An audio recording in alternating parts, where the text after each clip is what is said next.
Okay, here we've got a 2008 2-litre TDCi Ford Kuga Mark 1 4-wheel drive, and we've got some sort of clattering coming from the engine bay area. I don't really know where it's coming from. I think it's got something to do with maybe the tensioner or the belt, but the belt looks absolutely horrendous down there. Look at the state of that. Engine mount shot. We've not owned this car for all that very long. There's a bit of a history about the car, but basically it has been serviced with all main Ford parts, etc. But this isn't the engine that belongs in this car. It is a replacement engine because the engine that was in here before, the head gasket went.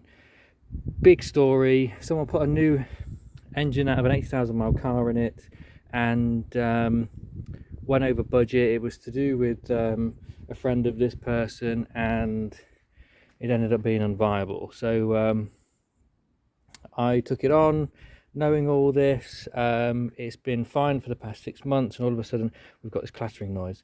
So we're going to start it up and let you hear it. So we're just going to start this up now. Reach in. There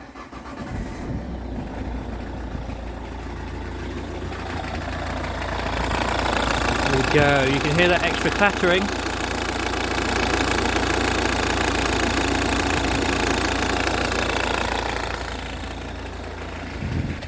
You might be able to hear it better over here, but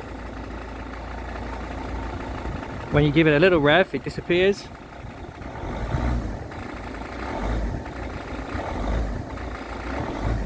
So we're going to investigate that today.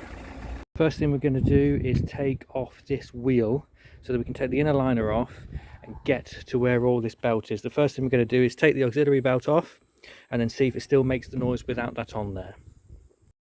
Now I've got the inner fender off, we can see where the power steering sort of fluid reservoir is. I think this is electric power steering, so I don't really know if that's even serviceable, but obviously it's got a cap on there. You can see the state of this belt inside. It's an absolute disgrace. Look at that. But because it seems to make a noise when I'm turning, what I'm going to do is start the car now still and see if any of this is making a noise here. So let's give it a go. Okay, I've got the belt off now.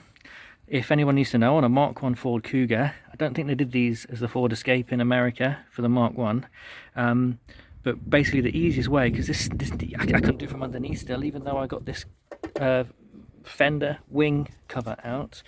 I had to go in from above, put the spanner on the side of the tensioner bearing, just down here, and then pry it up, and then just with my other hand push the belt off that way. I hope I can get the new one on, but that didn't seem so bad to do.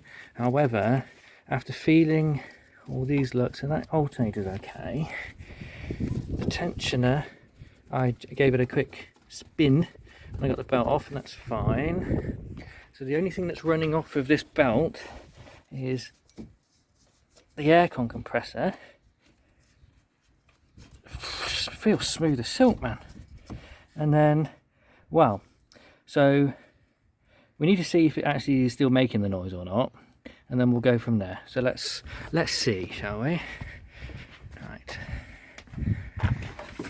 Foot on the clutch, button. Oh, no noise. Purring away, beautiful. So I guess we've got some problem with one of the ancillaries. So let's take it off and see what, turn it off rather, and see if there's anything obvious. So after having a little think, just judging by this feels nice to turn.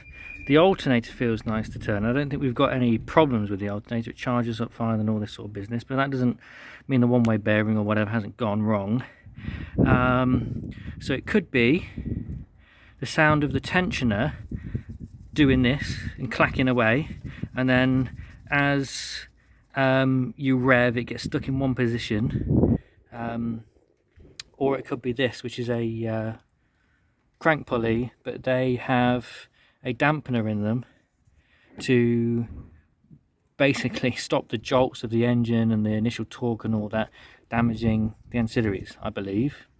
So I'm going to have to stick the new belt on, and the next port of call will be to order a new tensioner, because they're only about £30, about, you know, $45. So that's what we're next going to do. Might be in this video, might be in the next video, but first of all, let's get the new belt on and go from there. So this is the new belt. It is a genuine Ford part. For some reason, Ford Online Parts on their own website had them for £13.99p, probably just shy of $20.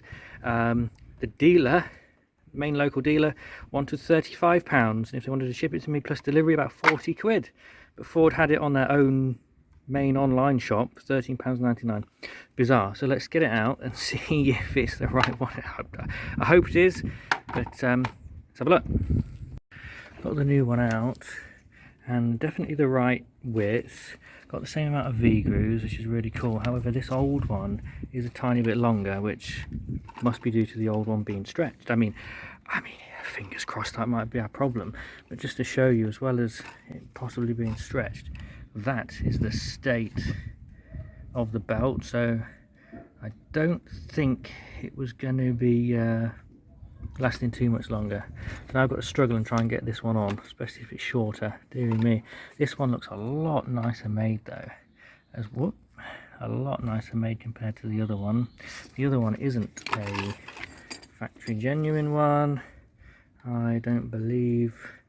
It is a Gates belt though. Gates are good stuff, and this has got the Fomoco. Right, wish me luck. Alright, the new belt is on.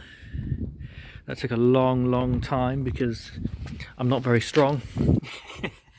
The tension's up here. I had to use a 17mm spanner on the tensioner with another spanner to give me some extra leverage. Finally got it on over this lip here, but it's on very nice and tight. So let's give the car a start and see if we've still got that noise. Fingers crossed.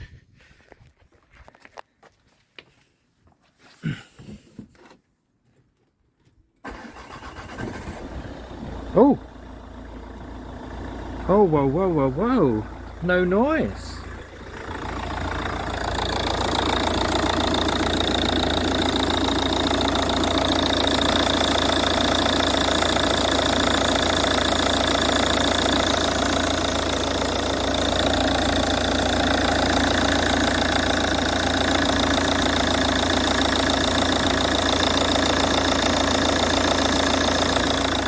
There we go. Job well done.